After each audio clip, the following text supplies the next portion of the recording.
মহিলাৰ মাজত আমি মহিলা উদ্যমিতা অভিযানৰ পুঁজি বিতৰণ কৰিলোঁ। ৰাইজৰ বহুত উৎসাহ, ৰাতিপুৱাই আহিছিলে।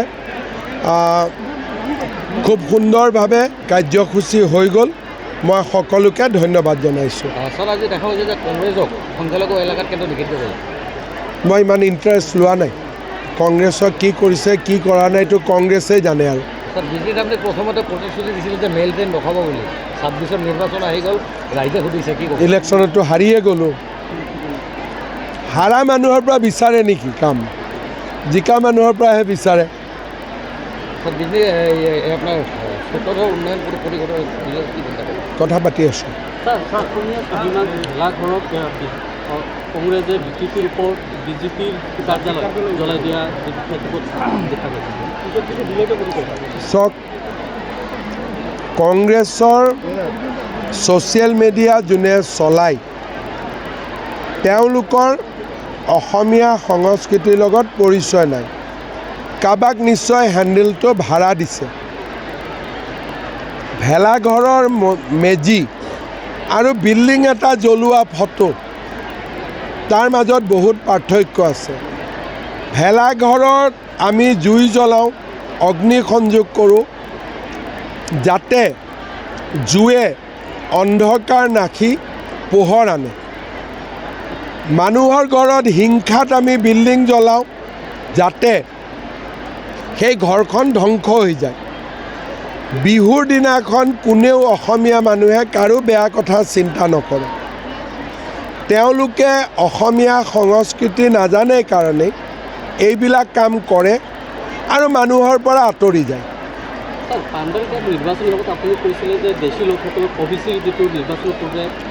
অবিচিৰ কথা মই কোৱা নাই, মই কৈছোঁ খিলঞ্জীয়া। যিহেতু স্যাৰ আগন্তুক নিৰ্বাচন, বিজনী সমষ্টিটো একদম বহুত হৈ আছে। বিশেষকৈ বিজনী সমষ্টিত পাৰ্থক্য কৰাৰ মাজত কি ব্যৱস্থা? মই বৰ বেছি বিশেষ ইয়াত আলোচনা কৰা নাই, কাৰণ যিহেতু BTCত আমি হাৰি গ'লোঁ। সেইকাৰণে এতিয়া জিকিম নে নিজিকিম ময়ো নাজানো। সেইকাৰণে মোৰ ইমান উৎসাহ নাই। বিধানসভা সমষ্টিত এইবাৰ আপোনাৰ এই মানে বিজনী সমষ্টিত 3জনকৈ শক্তিশালী প্ৰাৰ্থী। প্ৰাৰ্থীবিলাকে জানিব তেওঁলোকে সাহস ক'ৰ পৰা পাইছে। মোৰ কিন্তু ইমান সাহস নাই। গতিকে প্ৰাৰ্থীবিলাককে সুধি ল'ব যে তেওঁলোকে যদি BTCত জিকা নাই বিধানসভাত কেনেকৈ জিকিব। গতিকে ক'ৰ পৰা সাহস পাইছেতো তেওঁলোকে জানিব। আপুনি স্যাৰ যুৱ নেতা নতুন মুখৰ কথা কৈছে। আৰে মই ক'লোঁ নাই, মই হিচাপতে এতিয়ালৈকে ৰাখিব পৰা নাই। যদি BTCত জিকিলোহেঁতেন তেতিয়াহ'লে ইয়াত 10জন কেণ্ডিডেট হ'লহেঁতেন। এতিয়া BTCত আমি গোটেইকেইটা ছিটতে ইয়াত হাৰিছোঁ।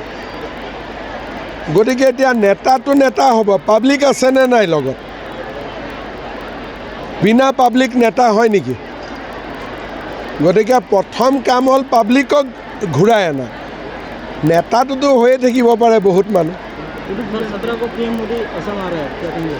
बोल दिया बहुत जगह में, गुवाहाटी में मैं बोल रहा हूँ। বিশেষ মই চিন্তা কৰা নাই এতিয়াও। কিয় কাৰণে BTC ইলেকশ্যনত আমাৰ ৰিজাল্টটো ভাল হোৱা নাই। সেইকাৰণে বহুত বেছি আমি উৎসাহী নহয়। আমাৰ মিত্ৰ দল আছে, আলোচনা কৰি যিকেইটাত পাৰোঁ সেইকেইটাত আমি কণ্টেষ্ট কৰিম। মই ক'লোঁ নে, মই ইমান বস্তুটোক লৈ এটা হয় নহয় যে কিবা এটা বস্তুক লৈ উৎসাহী হৈ থাকিব লাগে। যদি BTCত জিকিলোহেঁতেন মই উৎসাহী হৈ থাকিলোহেঁতেন। যিহেতু আমি হাৰিছোঁ, সেইকাৰণে এতিয়া মেইন কাম যে কেনেকৈ পাব্লিক আমাৰ লগত আহে। সেইকাৰণে মই ইমান উৎসাহী হৈ থকা নাই। ইতিমধ্যে বিভিন্ন কাৰ্যসূচী হাতত লৈছে আন্দোলন। সেইটোতো কৰিবই লাগিব আন্দোলন। নিজৰ দাবী থাকিলেতো আন্দোলন কৰিবই। ছিংগাপুৰ পুলিচে এটা ৰিপৰ্ট দিছে, তেওঁলোকৰ আদালতত বিচাৰ হৈছে। আৰু এইটোতো তেওঁলোকৰ প্ৰক্ৰিয়া, আমাৰতো বেলেগ, তেওঁলোকৰতো বেলেগ।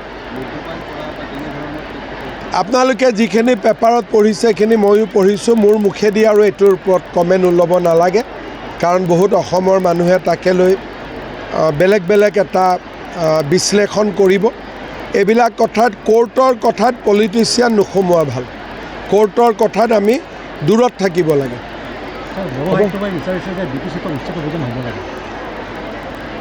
BTCৰ মাটিৰ পাৱাৰ BTCৰ উচ্ছেদ হোৱা নোহোৱা অসম চৰকাৰে সিদ্ধান্ত নলয়, এইটো BTCয়ে ল'ব।